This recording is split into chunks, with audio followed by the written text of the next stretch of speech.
Hello everyone. हामी चाहिँ modern physics study गरिरहेका थियौँ। मोडर्न फिजिक्समा अब एक्सरे डिफ्र्याक्सनको बारे स्टडी गरिरहेका छौँ। अब एक्सरे डिफ्र्याक्सनमा यो सो डिफ्र्याक्सन भनेको त हामी सबैलाई थाहा छ, हामीले वेबमा पढाएको छौँ कि सपोज कुनै एउटा सानो स्पेसबाट चाहिँ कुनै वेब पास हुन्छ र त्यो सानो स्पेसको विड्थ जति छ नि, सपोज यो सानो स्पेसको विड्थ जति छ, यहाँ बिचको डिस्टेन्स जति छ, त्यो चाहिँ हाम्रो कम्पेरेबल टु वेभलेन्थ भयो भने के हुन्छ त, हाम्रो लाइट जुन यहाँबाट पास हुन्छ र यतापट्टि हामीले एउटा केही स्क्रिन राख्यौँ भने त्यहाँनेरि एउटा प्याटर्न क्रिएट गर्छ क्या। कस्तो प्याटर्न क्रिएट गर्छ, यसरी यहाँनेरि लाइटको एउटा यसरी प्याटर्न क्रिएट गर्छ। अलिकति मजाले बनाउँ होला। सपोज यहाँबाट लाइट आइपुग्यो भने लाइटको एउटा यसरी प्याटर्न क्रिएट हुन्छ कि यहाँनेरि अब अझै मिलेन अलिकति। सो कस्तो हुन्छ भने सुरुमा थोरै हुन्छ, यो म्याक्सिमम हुन्छ। सो जहाँनेरि चाहिँ सेन्टरतिर छ, सेन्टरतिर म्याक्सिमम हुन्छ र बाहिर बाहिर चाहिँ के हुन्छ त, एकदम थोरै थोरै बिम अफ लाइटहरू आए जस्तो देखिन्छ। सो यो भनेको चाहिँ के हुन्छ त, डिफ्र्याक्सन हुन्छ। अब एक्सरेको डिफ्र्याक्सन मेजर गर्नको लागि के गरिन्छ भन्दाखेरि सुरुमा डिफ्र्याक्सन इफेक्ट्सको लागि चाहिँ spacing between lines ruled and grating is of order of magnitude of wavelength. So अब ग्रेटिङको बारे बुझौँ। सपोज ग्रेटिङ भनेको चाहिँ के हो भने हामीले यसरी स्लिटहरू बनायौँ अरे। ग्रेटिङ भनेको चाहिँ यो ग्रेटिङ अझै यसरी पनि हुँदैन। सपोज यो यिनीहरूको बिचको स्पेसिङ भयो, यो भयो, यो जुन लेन्थहरू छ नि, यो लेन्थ भनेको ए हो, इक्वल लेन्थ हुन्छ, यहाँ अलिकति डिफ्रेन्ट भयो र यो स्पेस चाहिँ बी हो र ए प्लस बी भनेको के हो त, यो सम भयो स्पेस र त्यसको। 1/a+b गरेँ भने मैले के पाउँछु त, ग्रेटिङ भनेर पाउँछु हैन। सो यसलाई चाहिँ ग्रेटिङ भन्छ। अब यो ग्रेटिङ चाहिँ के हुनुपर्छ त भन्दा order of wavelength of light हुनुपर्छ। सो अब एउटा लेउ भन्ने मान्छे, लाउई भन्छ कि लेउ भन्छ, अब जे होस्, यो प्रोनाउन्सिएसन भएको मान्छेले 1913 मा एक्सरेले चाहिँ डिफ्र्याक्सन प्रोड्युस गर्छ कि गर्दैन, यदि लाइट हो भने त उसले डिफ्र्याक्सन प्रोड्युस गर्नुपर्छ। सो डिफ्र्याक्सन प्रोड्युस गर्छ कि गर्दैन त भन्ने एक्सपेरिमेन्ट गरे। त्यो एक्सपेरिमेन्टको लागि तिनले के गरे त भन्दा एउटा ग्लास ट्युब लिए, यसरी एउटा ग्लास ट्युब बनाए हैन। यहाँ हाम्रो ग्लास ट्युब भयो यहाँनेरि। यो ग्लास ट्युबमा के गरे त भन्दा यो भनेको हाम्रो फिलामेन्ट हो र यहाँनेरि चाहिँ के गरे, हाम्रो जे होस् यताबाट अब यतातिर चाहिँ के आउँछ, एक्सरे प्रोड्युस भएर यो डिरेक्सनमा आउँछ है। यो डिरेक्सनमा आउँछ भनेपछि सो यहाँनेरि दुईटा यसरी स्लिटहरू राखे, ठिक छ, दुईटा स्लिटहरू राखे त कि त एउटा एकदम हाई पेनिट्रेटिङ बिम आओस्।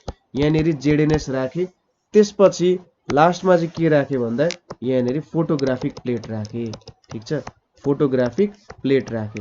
अब के हुन्छ त, यो स्लिट S1 यो स्लिट S2 कम्पेरेबल टु यसको वेभलेन्थ छ। अब यहाँबाट पास हुन्छ, दुईटा यसरी पास हुन्छ हैन। स्लिट 1 र स्लिट 2 बाट पास हुन्छ र जेडएनएस क्रिस्टलबाट चाहिँ के हुन्छ, यो चाहिँ डिफ्र्याक्ट हुन्छ। डिफ्र्याक्टबाट यसरी फैलिन थाल्छ, ठिक छ, यसरी यहाँ फैलिन्छ। सो जब हामीले सो एक्सपेरिमेन्ट त तपाईले बुझ्नुभयो होला। यहाँबाट क्रिस्टल यहाँबाट के हुन्छ त, हामीले एक्सरे प्रोड्युस गर्छौँ। एक्सरे प्रोड्युस गरेर सुरुमा स्लिट 1 र स्लिट 2 हुँदै जेनेरेसमा ठोकेर के हुन्छ त, यो फोटोग्राफिक प्लेटमा फैलिन्छ यसरी, ठिक छ। अब सेभरल आवर्ससम्म यो मेसिनलाई हामीले चलाउँदै गयौँ अरे। सेभरल आवर्समा चलाउँदा यहाँ पनि अब सेभरल आवर्ससम्म विभिन्न ठाउँमा चाहिँ ठोकिन्छ हैन। अब पछि यो प्लेट निकालेर हेर्दा के भयो अरे भन्दाखेरि सेन्टरतिर चाहिँ एकदमै धेरै ठोकेको जस्तो देखियो अरे हैन। सेन्टरहरुतिर चाहिँ एकदमै धेरै ठोकेको हैन, र बाहिर बाहिर जाँदा चाहिँ एकदमै कम के, यसरी सेन्टरतिर एकदमै धेरै, बाहिर बाहिर एकदमै कम। सो यहाँबाट के बुझियो भन्दाखेरि हामीले के भनेको थियौँ, डिफ्र्याक्सनमा जुन पोइन्टबाट छिर्छ त्यसको जुन सेन्टर पोइन्ट आउँछ नि, त्यहाँनेरि के हुन्छ त, म्याक्सिमम हुन्छ र त्यसको बाहिर बाहिर चाहिँ मिनिमम हुँदै जान्छ के, त्यसको बाहिर बाहिर मिनिमम हुँदै जान्छ। सो यो एक्सपेरिमेन्टबाट के थाहा पायो त, डिफ्र्याक्सन हुँदो रहेछ हैन। डिफ्र्याक्सन हुने भएपछि यो के भयो त, एउटा इलेक्ट्रोम्याग्नेटिक वेभ भयो। एक्सरे भनेको इलेक्ट्रोम्याग्नेटिक वेभ भयो। र अर्को कुरा के थाहा पायो त, atoms of crystal are arranged in a regular 3-dimensional lattice, regular 3 dimensional ल्याटिसमा चाहिँ के छ त यो बनाएको छ किनभने यसले एउटा सर्टेन प्याटर्न दियो हामीले क्रिस्टल जस्तो क्रिस्टल लिन्छौँ नि यहाँनेरि सपोज जेडेनएस नलिएर अरू कुनै क्रिस्टलहरू लियौँ भने अलि छुट्टै खालको प्याटर्न आउँछ क्या त्यो भन्न खोजे अब यसले चाहिँ सो यहाँबाट के बुझ्यो भने एउटा सर्टेन रेगुलर प्याटर्न आइरहेछ सो एक्सरेको यो एक्सपेरिमेन्टबाट के पनि थाहा पाइयो त भन्दा हाम्रो भित्र चाहिँ यो क्रिस्टलहरूमा एउटा सर्टेन जियोमेट्रिकल 3D स्ट्रक्चर हुँदो रहेछ र त्यो 3D स्ट्रक्चर अनुसार चाहिँ हामीले विभिन्न एक्सरेको प्याटर्नहरू फोटोग्राफिक प्लेटमा पाउन सक्ने रहेछौँ अब यहाँ त के थाहा पाइयो त भन्दा एक्सरे भनेको एउटा वेभ हो इलेक्ट्रोम्याग्नेटिक वेभ हो भनेर थाहा पाइयो अब चाहिँ कति हुन्छ त वेभलेन्थहरू भनेर मेजर गर्नको लागि चाहिँ ब्र्याग्स ल यो चाहिँ हाम्रो बाउ छोरा एक्सपेरिमेन्ट भन्दा पनि हुन्छ विलियम र लोरेन्स ब्र्याग दुईजना मिलेर गरेको एक्सपेरिमेन्ट हो बाउ र छोरा हुन् विलियम एन्ड लोरेन्स ब्र्याग सो के आइडिया निक्ल्यो त भन्दाखेरि सपोज हाम्रो अब यसरी क्रिस्टलहरू बसेको छ अरे हैन सपोज यो क्रिस्टलहरू यहाँनेरि बसेको छ यहाँनेरि विभिन्न एटमहरू छ यसरी क्रिस्टलहरू बसिरहेछन् यो एटमहरू भयो यसरी 3 लेयरमा गरौँ है सो अब के भयो अरे भन्दाखेरि दुईटा प्यारलल बीम अफ रेजहरू आइपुग्यो रे दुईटा प्यारलल बीम अफ रेजहरू सपोज एउटा यहाँ र यसरी ठोकेर गयो अर्को चाहिँ के भयो यहाँ आइपुग्यो र के भयो त यसरी ठोकेर गयो यो प्यारलल बीम छ यो भनेको PQR भयो यो भनेको P ड्याश Q ड्याश र R ड्याश भयो अब यो थीटा भनेको हाम्रो ग्ल्यान्सिङ एंगल भयो यहाँनेरि हैन यता पनि थीटा यहाँ ग्ल्यान्सिङ एंगल भयो सो यो हामीले यहाँनेरि सो यो पोइन्टबाट यसरी परपेन्डिकुलर ड्रा गरेर राखौँ यो परपेन्डिकुलर किन ड्रा गरेको एकैछिनमा भन्छु यतापट्टि यसको नाम T भयो यतापट्टि मैले T ड्याश भनेर राखेँ सो अब ब्र्याग्सहरूले चाहिँ के भने त भन्दाखेरि so when we consider monochromatic X-rays हैन falling on the atoms in a single plane अब यो त एउटा प्लेन भयो यहाँनेरि जब हामी एक्सरेजहरू फल भएको हेरिरहेछौँ भने अब सपोज हाम्रो रिफ्र्याक्सनको नियमहरू त्यसले फलो गर्नुपर्ने हुन्छ हैन सो यहाँबाट के हुन्छ त सेकेन्डरी वेभलेटहरू आइरहेछ है सेकेन्डरी वेभलेटहरू आइरहेछ अथवा सिम्पली तपाईले के बुझ्दा हुन्छ भने यो पोइन्टमा ठोक्यो रिफ्लेक्ट भयो यो पोइन्टमा ठोक्यो यतापट्टि रिफ्लेक्ट भयो हैन अब यो जुन इन्सिडेन्ट बीम छ इन्सिडेन्ट बीमको हरेक पोइन्टमा त के भन्न सकिन्छ त सेकेन्डरी वेभलेटहरूको यसले चाहिँ के गर्छ त निर्माण गर्न सक्छ जुन यो पोइन्टमा ठोकिन्छ नि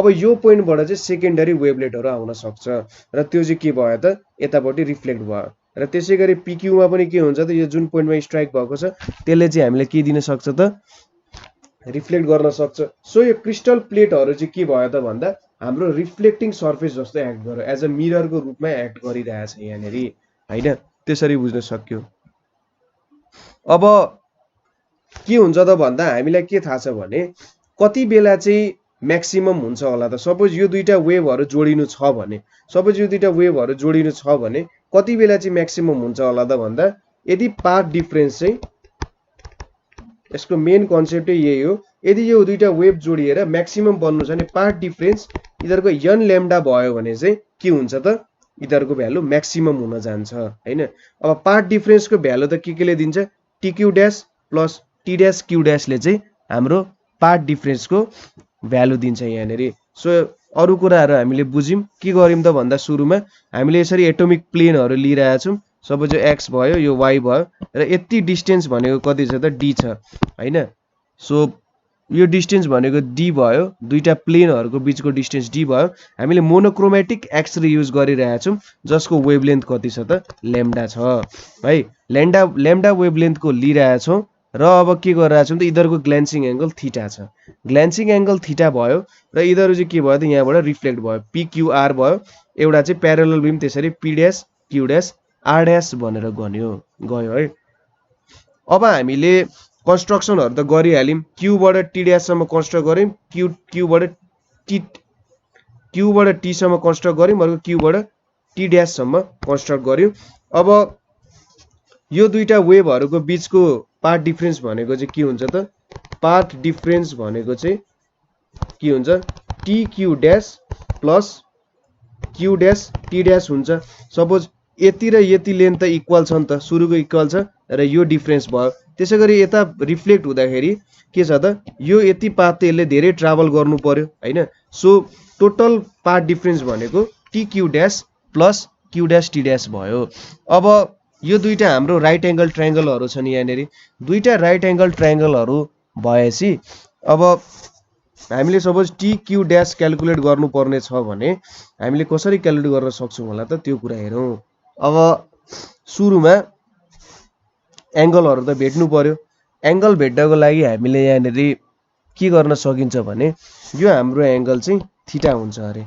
कसरी थीटा हुन्छ होला भन्दा जुन हामीले यो लाइन बनायौं यो QT ड्यास यो आफैमा यहाँनेरि कति छ त भन्दा 90 डिग्री छ है।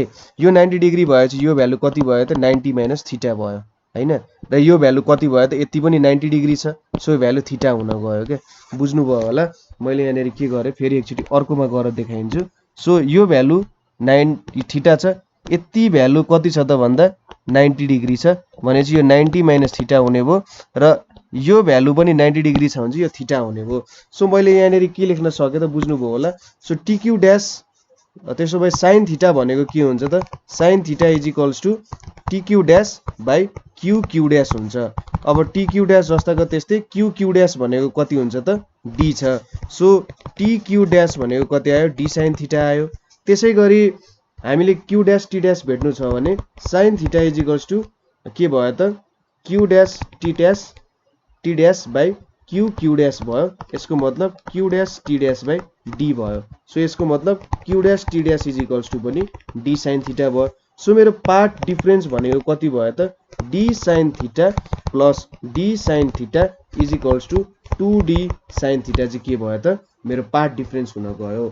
अब कति बेला चाहिँ मेरो म्याक्सिमम इन्टेन्सिटी आउँछ त भन्दा पार्ट डिफरेन्स चाहिँ इंटीग्रल मल्टिपल अफ ल्याम्डा हुँदाखेरि मेरो के आउँछ त इन्टेन्सिटी म्याक्सिमम आउँछ। सो यो कन्डिसनले मैले के पाए त म्याक्सिमम इन्टेन्सिटी यति हुन्छ भनेर पाए। यो इक्वेसनलाई के भन्छ भन्दा ब्र्याक्स ल भनेर चाहिँ यो इक्वेसनलाई नामाकरण गरिएको छ। ठीक छ। ब्र्याक्स लको कन्सेप्ट तपाईले बुझ्नु भयो होला। यहाँनेरिबाट n = 1 n = 2 हाल्दै तपाईले D थाहा छ र थीटा थाहा छ भनेर ल्याम्डा भेट्न सक्नुहुन्छ। सो यसरी चाहिँ तपाईले क्याल्कुलेसन गर्न सक्नुहुन्छ। अब अरु कुराहरु त तपाईले भेटिहाल्नुहुन्छ हैन। सो कतै बुझ्नु भएन भने अथवा कतै प्रब्लम भयो भने चाहिँ हामीले कमेन्ट गर्नु होला। So thank you for watching.